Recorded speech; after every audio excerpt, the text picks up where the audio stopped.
What's going on, everybody? Welcome to the Outlaw Gentleman Podcast. This is episode number 2, and I'm very excited about today's show. We have in studio with us today, Luke Snyder, former professional bull rider. I'm very excited. Let's go.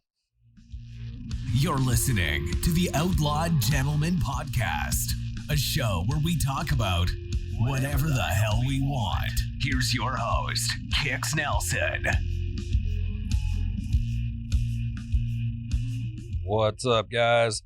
Very excited to have Luke Snyder in today. Luke Snyder rode in the PBR for 13 years. He was PBR Rookie of the Year in 2001. He was PBR World Event Finals Champion in 2001. He was inducted into the Missouri Sports Hall of Fame in 2014. He was also inducted into the PBR Ring of Honor, which is like the Hall of Fame for baseball or basketball. He was inducted into that in 2015. He has 950 bull rides from 370 different events in a 13-year career. This includes 28 90-point rides, 19 top 5 finishes, 45 top 10 finishes, and 5 event wins. His buddies gave him the name Cool Hand Luke.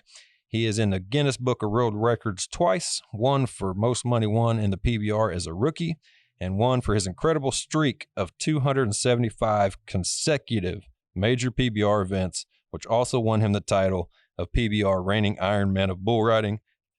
Everybody help me welcome Luke Snyder. What's up, Luke? Yeah, well, hey, thanks for having me, Kix. Proud to be your first guest. It's the first one, huh? Yeah, man. First one.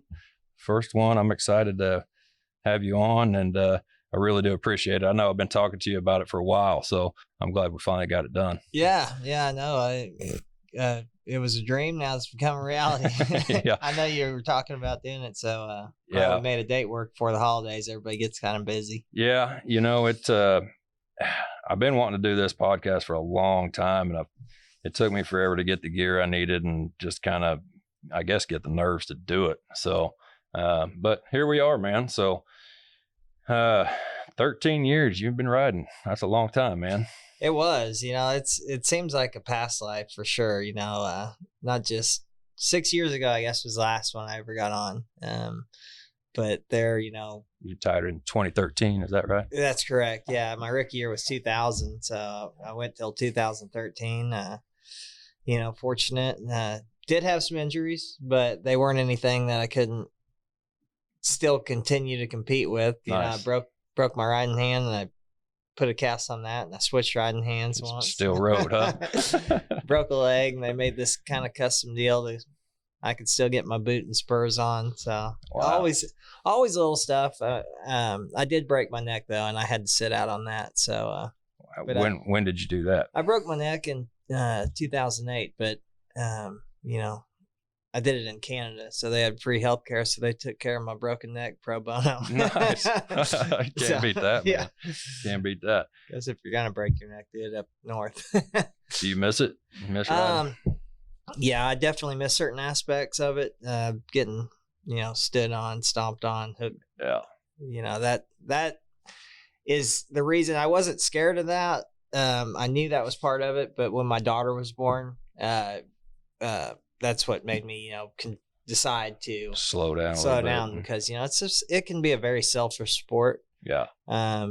Whenever I was the most successful, it was like, I didn't have anybody to worry about. So It wasn't in the back of my head. I could give it everything because it is a very dangerous sport, and you have to just check that at the door when you walk in the event. Right. What, the neck, was that your worst injury that you had? The neck, probably as far as what the doctors said and what could have happened, it would have been. As far as pain level, probably it wasn't too bad. It just felt like I slept on my neck wrong for a long period of time. But I had a really bad wreck in Vernal, Utah, and they had to fly in a doctor from Salt Lake. I got jerked down and did a lot of damage to my nose. Just had to have a rhinoplasty surgery. That was a pain in the butt because they just stuck all this cotton up in there and couldn't breathe. Felt like it was up in my brain. My eyes swelled shut. I had to stay in the hospital for 2 days, and then they let me fly home, after 2 days after major surgery. And, I looked like Frankenstein on the Southwest flight back. I bet. Man, that's crazy. But yeah, I got off, I guess, on a start talking about all the bad stuff. But there's a lot of good stuff too. Yeah. You know, I got to go to 43 states every single year and about 3 countries every single year. A lot of traveling, huh? Got to go to Australia. You know, I went down there 15 times. Yeah. And, you know, all these places, you know, we all tried to kind of take advantage of it because, you know, when we went to Australia, we were competing, but we spent like 2 weeks at a time. So you got to go out, see the barrier reef, do some fishing that, you know, normally you wouldn't. So yeah, it took me around the world, and that was a really great aspect of it. That's awesome, man. I've never been out of this country, so I wouldn't know anything about that. But yeah, there's parts that you know, we used to ride in Mexico. I wouldn't go down there right now. Pretty scary. Yeah, parts, you know, it's beautiful parts of it, but you got to watch yourself. Australia is wonderful. Canada's very pretty. You know, there's a lot of stuff around the world that if you ever get out there, you can always find something nice. Yeah. Oh, that PBR reigning Ironman, was that 275 consecutive events or consecutive rides? It wasn't raw. I wish it was rides. I'd be a lot richer, man. Right. It was so it was kind of like a Cal Ripken type thing. It was just going to the events, being at every single Built Ford Tough televised event. So it took me better part of, you know, 10 years to do that. Wow. But that was nothing but really luck. Because I mean, I did get hurt, but sure. I had some buddies, you know, if I was ever to the point where I got hurt so bad that the doctor said I couldn't, or if I had to have surgery, it would have ended right there. But, right. You know, there's a lot of other aspects. You have to be competing good enough to, first of all, be in the top 35, because the bottom 35 guys get rolled out of tour and they're replaced by another 5 guys. So every time you turn on CBS Sports, you're seeing the very best guys every single time because they have to compete to stay at that level. Right. Well, you stayed at that level. Just a few of your accomplishments here I'm going to read off. You were 2001 PBR Rookie of the Year. That is quite an accomplishment in itself. 2001 PBR World Event Finals Champion. That was your rookie year as well, huh? Yeah, that was pretty wild.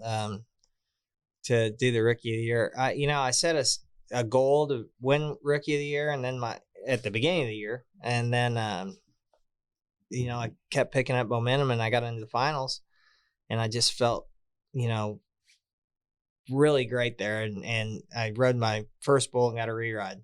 I had a score, but I took it away, and I took the re-ride bull right off the bat just because I felt, and I upgraded that score. I was 90 something. Nice. And then I just kind of hit a roll in me that I was out there, and I was like, man, I got a chance at this. So to do that was an added bonus. That's incredible, man. To get both of those in your rookie year. I mean, to win the World Finals event, that's crazy too, man.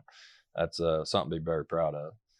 So I don't know what this is. You'll have to explain this to me, but it says here you were the PBR Built Fort Tough Series Last Cowboy Standing champion. What is that? So that was just the name of an event they called Last Cowboy Standing. Now the PBR is introduced, you know, in the past 3 or 4 years, events they call majors. Okay. And they pay more.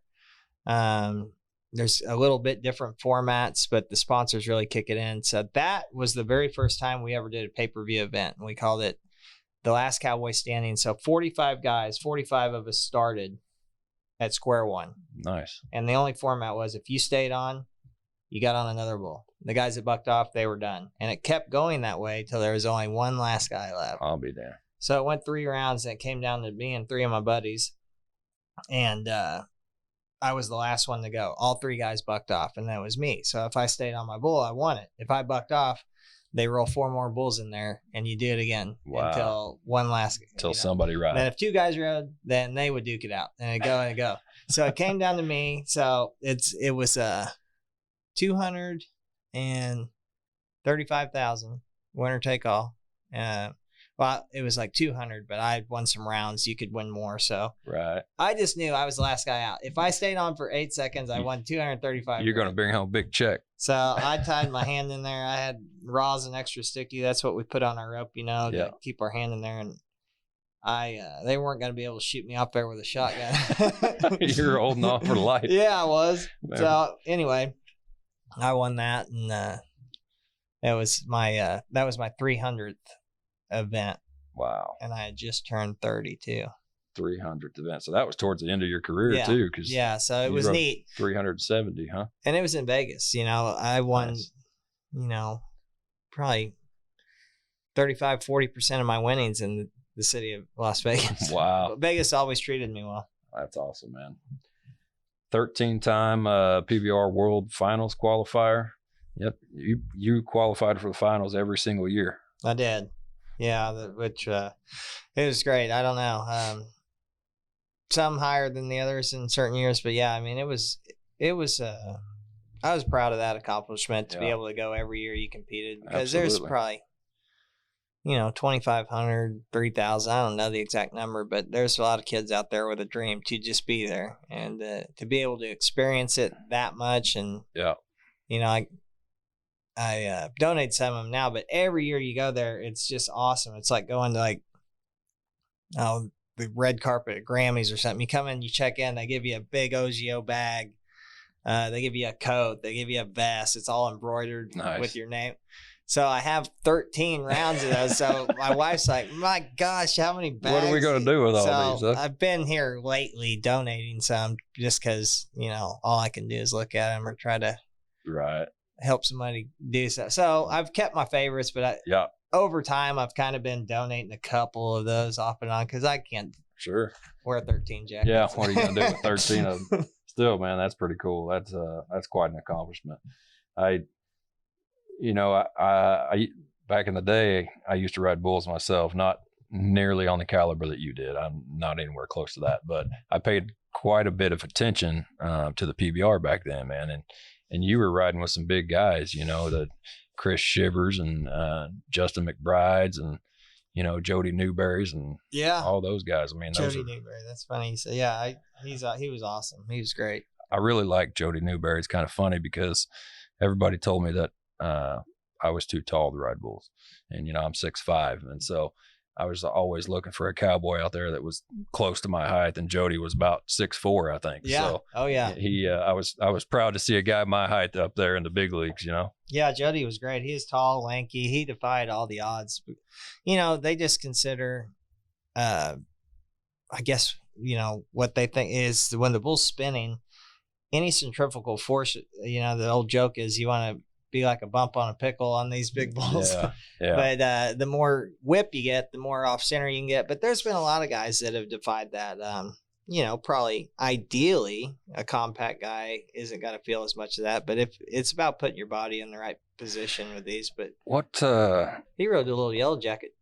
Yeah. Junior or Little Yellow Jacket, the dad, he rode him out in the finals, which was at the time the baddest bull going. Yeah. I remember Little him. Yellow Jacket. Yeah. What was the guy? I feel bad for not remembering this guy's name. Jerome Robinson. Did he paralyzed? Paralyzed. Yeah. Okay. Now he was pretty tall bull rider too. Jerome was tall. Yeah, he was the first bull rider south of the Mississippi to win a world title. So nice. He was great. He was awesome, and he still is. He's a stock contractor now, but that was bad because.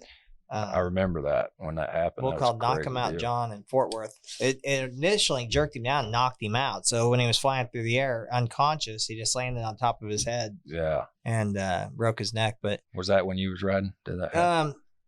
That happened in 2000. So it happened right before 99 or 2000. But I still run into Jerome all the time. He's got the same attitude he always has, and he does everything that he gets on his gator, goes and checks bulls. And that's crazy, man. Yeah. That's good for him. Good getting out there and doing that. That's I remember when all that happened, I was just getting into, starting to pay attention to the bull riding back then. And that was wild, man.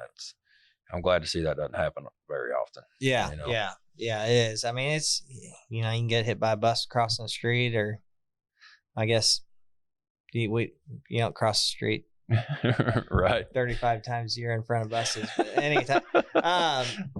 But no, it was really cool for me to have that time with the guys that I looked up to in the locker room, even though it was just 2 or 3 years, because that's the transition. When I was 9, watching these guys on TV, that by the time I turned 18, they were on their way out and I was on my way in. But at the same time, I got to share that with them. So yeah, Shivers, Ty Murray. I got a picture of Ty Murray's on the back of the chutes in his classic. He used to wear these very distinctive chaps. They were buckskin with baby blue fringe. Yep.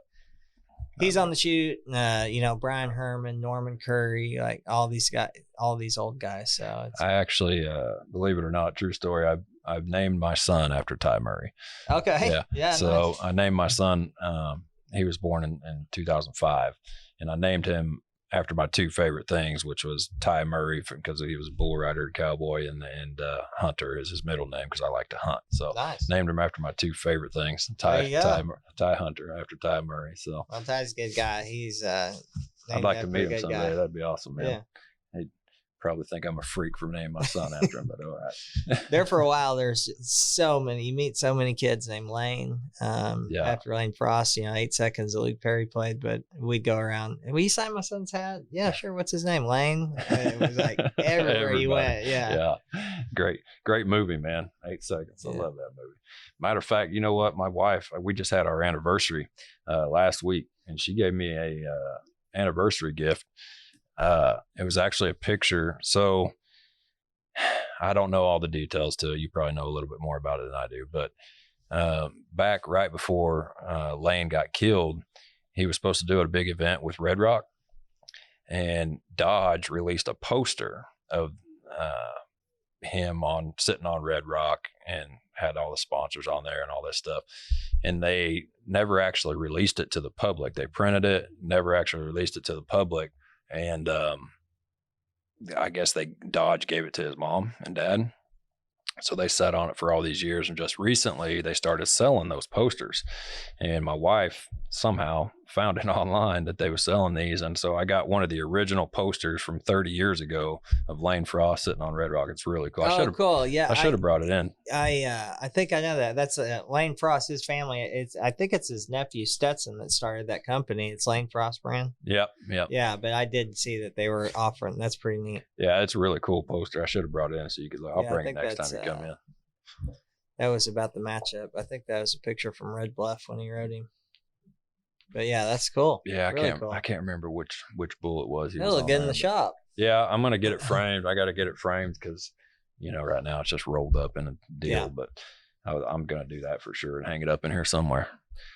So, what was your favorite bull you ever rode, man? Oh, let's see. Favorite bull. There was this bull called Walk the Line, and me and him matched up like 5 times, and he was very honest bull. I guess for me to explain what that means is like he always kind of knocked out the same tracks. He bucked really hard, but like you could kind of count on him to do about the same thing every time and not really throw any tricks at you. Nice. So it was really great. It's like stepping up to the plate against a guy that throws a 102-mile-an-hour fastball right down the pipe. So yeah, I always liked getting on him because if you did your job, he was going to do his, and you were going to win some. So I got on him 5 times, and I stayed on him all 5 times, and I was 89.5 on him once, and then 91, 90, 92, and 90 again. But we won a lot of money, and I just love that bull. Yeah. What's your biggest score ride? What was that? Biggest score, it was 94. 94. Yeah, it was 94 points twice. I did it one time in Vernal at Lane Frost Challenge. He used to live in Utah, so they held a Lane Frost event in his memory out in Utah. I was 94 there once, and then I was 94 on a bull called Werewolf, and he just jumped way high in the air. But made it look crazy. Anytime you're 90 points, that's like hitting a home run for us. I shoot off confetti. And I don't pay attention to the PBR like I used to, but when I do watch it, it doesn't seem like they're giving 90-point rides anymore. No, it really isn't. It's not just you. I think they're being a little more conservative, but it's all relative. The right guys are winning. But if you look back, in the area that there was 92s, 91s. And a lot of people argue that the bull power is way tougher than it is back then. Yeah.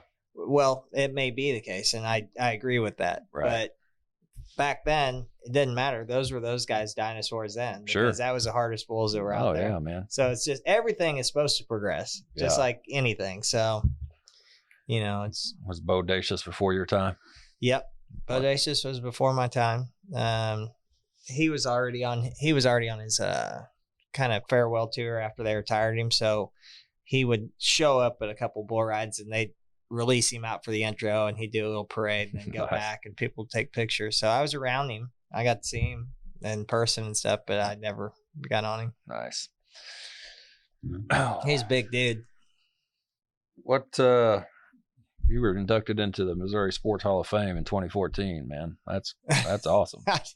That was really cool. When I got the call for that, I was more proud for the fact just as getting the Cowboy in there as a whole. I was the first Western sports athlete they put in there. Oh, really? And I went in with Willie McGee, was in my class. So I was back there, hanging with Willie. With Willie McGee, and it was really neat. That's awesome to do that. So yeah, Missouri Sports Hall of Fame is neat because it's cool to be in there. They got a lot of guys, in there from the local community, like people you would never. Yeah, high school remember coaches they went to Missouri. Kind of There's some guys that were from Missouri that went in there, like Rusty Wallace, I think. Really? NASCAR. And I've never been up there. I need to go up there and check it out. It's neat. They got yeah. It 2015, you were inducted into the PBR Ring of Honor.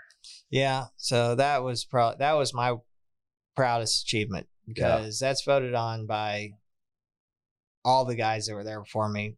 You don't have to be a current rider. They go all the way back to the 40s. So Lane Frost was inducted in that posthumously. Tuff Hedeman is in there. Ty Murray's in there. Chris Shivers. Every single person there's only been 37 people that have a ring in the whole history of the PBR. So, and some years, if they don't think they are going to give one, they just don't. And, really? So I was retired 1 year and I got the call. Usually it takes a while. Yeah. They wait. And you hear it, 5, 6, 10 years down the road. But to get that call, the year after I retired, it was just incredible. Nuts. You consider that your biggest accomplishment? Yep, 100%. Yeah, they give you this big old diamond ring, looks like Super Bowl ring, and I just keep it in the box. If I have like something really fancy or if I'm doing something related to that past life of mine, I'll put it on, but I keep it in the safe. Yeah, it's like, absolutely, man. Don't bust it out too much, right? Yeah, it's that is definitely my biggest achievement in PBR. Just because it's kind of like the Hall of Fame for baseball or something, right? They call it the Ring of Honor. It's the Hall of Fame. Yeah. That's incredible, man. And it's voted on by your peers. So those all my heroes, it's up to them to decide who basically goes in there. So I watched there was a video on YouTube that I guess when they presented the award to you, I found it on YouTube and watched it the other day. It was cool. You had all them guys on there talking about you, and it was a real neat video to watch. If you guys look it up, I don't know what the title of the video was. I just found it, but you can look it up. Luke Snyder, 2015 PBR Ring of Honor inductee, and it'll pull up. So go check that out. Yeah, they do still have some of my old rides on YouTube. I noticed back in the day too, because if you don't type in Luke Snyder PBR, and if you just type in Luke Snyder, I come up, and then also the soap opera actor named Luke Snyder. So yeah, make sure you type in PBR, right? Yeah. Well, what are you doing with yourself these days, man? It's a full-time job. I got raising a 5-year-old little girl. Loving every minute of that. You bet. I was telling you before we started this, love hunting. Yeah. Like to do that. We just got a duck hunt in this time of year. So, and we got some cows. So I took some of that money. We have about 38 head. Nice. And that's busy too, as well as working I still work for Bass Pro. So, you get off one job, go work a little more, but my cows are fun. Yeah. I need to get into the cattle business. I've been talking about it and just haven't done it. Yeah. You going to get some bucking bull? No. I don't know. My neighbor's good enough, and I don't have that. I don't want to build 8 feet tall fence. They're like teenage boys, they just fight with each other and they're ornery and they're great. At one point earlier in my life, I thought I might get into it, but it's I couldn't. I mean, you have to dedicate everything Sure. to that. Yeah. Yeah. A lot of work. Oh A yeah. lot of work. Yeah. I remember. Did you ever ride at Cowboys 2000 when it was open? I did one time. One time. Yeah. I used to ride up there quite a bit, and Charlie McDonald. I wasn't old enough. They had to sneak me in the back garage door. Oh, yeah, I and guess had you to get wouldn't on have this been, spool. huh? Yeah, but I did. I rode there one time. But Yeah. good thing about Cowboys 2000 though is when they bucked you off, you were only about 15 feet from the bar. So Right. Yep. Just run over there and grab a beer. don't even have to take your chaps off. That was pretty cool, man. I wish they still had a place like that. Yeah. I was sad to see it go. Really. It was- Yeah, they were a hit. It was almost like back, in the, the Gillies era. Yeah. And then up by where I grew up, closer to Kansas City, they used to have another bar called the Neon Buzzard that bucked bulls. Really? And it was always packed, jam packed. They buck the bulls and they come in and have line dance contests and give away a bunch of money. It was, I don't know why they ever shut it down.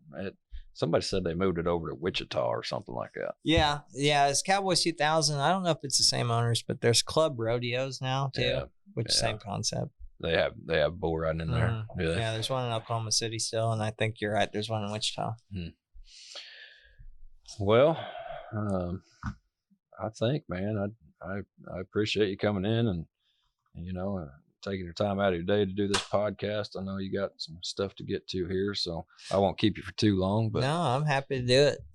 Happy to come in and chat.